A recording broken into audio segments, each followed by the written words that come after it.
Immigration policy has long been at the forefront of American politics, with many political figures and presidential candidates using their stance on immigration as a driving factor to gain support. Recently, illegal immigration has become a particularly integral issue in American politics. In 2014, Barack Obama granted legal status to 5 million undocumented immigrants. This policy from the left was met with resistance from the right. This has been reflected in the Donald Trump campaign and presidency. Trump spoke out against immigration policy throughout his entire campaign and currently while in office. He most famously said during his campaign announcement, "When Mexico sends its people, they're not sending their best. They're sending people that have lots of problems, and they're bringing those problems with us. They're bringing drugs, they're bringing crime, they're rapists, and some, I assume, are good people." During his campaign, he also advocated for a financially ambitious wall stretching across the United States and Mexico border that would restrict undocumented immigrants from crossing over, and he promoted a general resistance towards outsiders. But what constitutes illegal immigration? Undocumented immigrants can reside in the United States through two main ways. One way is by crossing over into the United States illegally. This could take place by hiding in vehicles to avoid United States customs, or by crossing over weak spots in the border control. The other way is by initially entering the United States legally, but then overstaying their allotted time. This usually means overstaying visas, but a smaller set of people violate the agreement of the border crossing card, which allows short visits. These two methods account for approximately 12 million undocumented immigrants living in the United States in 2006, and are split about half and half each way. Although there are systems in place for people to immigrate legally, illegal immigration is still common because the current systems are not viable for everyone. Immigration is granted to foreigners on the grounds of employment, family reunification, or humanitarian protection. However, each of these paths has flaws. In terms of employment, immigrants need to already have a job set up before they immigrate in order to pursue this path. In many cases, immigrants are looking for jobs on a general basis and they do not have a specific job set up. In terms of family reunification, the extent of the family is there are quotas placed so that the family reunification cannot cover everybody. In terms of humanitarian protection, the United States has placed quotas and extensive screening procedures so that not everybody qualifies. Even if somebody were to qualify in one of these categories, the procedure to be approved takes a long time. Even after approval, there are long wait periods because of yearly quotas that are always overfilled. Most people have to wait 5 years for a visa, and in some cases, it can take 25 years to receive a visa. For many people, these options prove to be unreasonable, and they have to turn to illegal immigration. But why does illegal immigration matter? What does illegal immigration say about our society, and what effects does it have? The causes for illegal immigration can be broadly categorized into two groups: push factors and pull factors. Push factors are directly associated with the native country, as push indicates that something is causing a person to desire to leave their home country. Examples of push factors would be widespread riots, civil wars, or other types of political turmoil that endanger the lives of native citizens. On the other hand, pull factors put the focus on the country that the immigrant is moving to.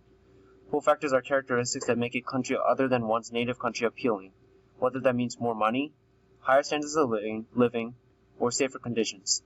In most cases, a combination of both push and pull factors motivate immigration. There are many causes for illegal immigration, but the large majority of causes are economic. This is because people immigrate illegally to live better lives, and because money is essential in attaining better lives, they must reside in a country that has a good economy. In this next section, we will cover the main economic causes that motivate people to illegally immigrate to the U.S. The first economic cause for illegal immigration is simple. The U.S. offers higher wages than other countries. This is a fact well known by many people, but oftentimes U.S. citizens fail to understand how large the gap in wages is between the U.S. and other poorer countries. Take, for example, Mexico. In 1992, the U.S., Canada, and Mexico ratified the North American Free Trade Agreement, also known as NAFTA. This provided a plan for free trade within these countries, and this agreement caused Mexico's economic growth to accelerate drastically. Since Mexico's economy was improving, it was expected that this would cause a decrease in illegal immigration to the U.S. However, Instead of decreasing, the number of undocumented Mexican workers illegally immigrating to the U.S. actually increased. This was because despite the economic growth produced in Mexico through NAFTA, the wages for unskilled workers was still much higher in the U.S. compared to Mexico. This shows how drastic the difference in wages is between the U.S. and other countries. To put this into current day perspective, Mexico recently raised its general minimum wage to 73 Mexican pesos per day, which is equivalent to $4.25 in US dollars. Meanwhile, the federal minimum wage for the US is $7.25 per hour. Another job-related economic cause of illegal immigration is unemployment rates. The US has very low unemployment rates compared to other countries, which means there are more job opportunities for workers here. One reason why the U.S. has relatively low unemployment rates is because underdeveloped countries often have a faster rate of population growth than economic growth. Since job growth cannot keep up with population growth in poorer countries, unemployment rates skyrocket, providing a push factor for citizens to leave their country. In contrast, the U.S. has very low unemployment rates, drawing in immigrants with the appealing pull factor of abundant job opportunities. The third economic cause for illegal immigration is closely related to the first. The standard of living in the United States is much better than the standard of living in other countries. When comparing the median household incomes of countries, data shows that the U.S. is so rich that the poor in the U.S. are richer than the middle-class citizens of many European countries. Even amongst other first-world countries, the U.S. is very rich, which shows even more how drastically different the income gap between the U.S. and other third-world countries is. Being poor in the U.S. is often better than being rich in an underdeveloped country, and so the difference in income gap is a large reason why immigrants are attracted to the U.S. Related to the higher standard of living and job opportunity, first world countries like the U.S. have more opportunities for citizens in general. There's more social mobility within this society, offering hope for everyone to have a better life, whereas in many other countries there's little opportunity to rise in the ranks of social classes. This can appeal to immigrants and their children who have better prospects in the United States than their country of origin. Although most of the causes for illegal immigration are economic, there are also causes that are not directly related to money or job opportunities. The most prominent non-economic cause for illegal immigration is political, ethnic, and religious turmoil in the native country. When there is civil unrest or high rates of crime within a country, this endangers the lives and well-being of its citizens, resulting in its citizens desiring to emigrate and escape from the humanitarian crisis they suffer from in their homes. Many third-world countries are dangerous and unstable because of their weak governments, and so citizens desire to emigrate to the U.S. because richer first-world countries are safer. A recent example of this is the Central American refugee crisis. In 2014, thousands of people from Honduras, El Salvador, and Guatemala came to the U.S. southwest border seeking asylum. These countries were suffering from extremely high crime rates, with some of the world's highest homicide rates. Studies conducted among these native citizens showed that victims of crime were much more likely to have intentions to immigrate to the U.S. In fact, there was strong evidence that direct experience with crime is a critical predictor of desire to emigrate. This shows that the Central Americans who had migrated to the U.S. did not come for economic purposes, but rather as refugees, fleeing from dangerous conditions within their own country. A wealthy country like the United States has a better labor market than other countries. With a prospering economy, there are more prospects for immigrants.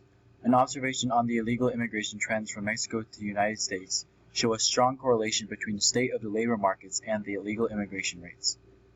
At times when the labor market is at a low in Mexico, or when the labor market is thriving in the United States, the illegal immigration rate is high. In 1994 and 1995, the peso was devalued, which caused a 25% decrease in real wages and a 2% increase in unemployment. There was a shocking 60% increase in illegal immigration from Mexico during this time. To remove the possibility of a different cause for the fluctuating illegal immigration rates, the correlation between inflation in Mexico and higher illegal immigration rates has been disproved. During times of inflation in Mexico, illegal immigration rates remain constant. This shows that the labor market is definitively responsible.